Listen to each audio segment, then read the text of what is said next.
আমরা গণতান্ত্রিক রাষ্ট্রে আধুনিক রাষ্ট্র পরিচালনার যে ধারণা, সেই রাষ্ট্রের সকল নাগরিকদের, ধর্মাবলম্বীদের, ধর্মবর্ণ সকলের অধিকার আচার অনুষ্ঠান নিশ্চিত করার দায়িত্ব অবশ্যই নিতে হয়। সাংবিধানিকভাবে আমাদের অনুচ্ছেদ 28 এবং 41 আপনারা দেখবেন, সেই আচার অনুষ্ঠানের স্বাধীনতা, উপাসনালয়ের স্বাধীনতা এবং ধর্মের ভিত্তিতে যে বৈষম্য করা যাবে না সেগুলো নিশ্চিত করা আছে। বিষয় হলো সেটা বাস্তবায়ন করতে হবে।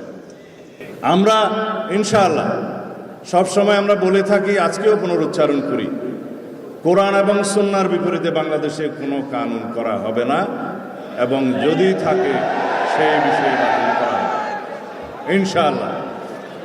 আমরা, আপনারা জানেন, রাষ্ট্র পরিচালনার মূলনীতিতে শহীদ রাষ্ট্রপতি জিয়াউর রহমান মহান আল্লাহর উপর আস্থা এবং বিশ্বাস স্থাপন করেছিলেন।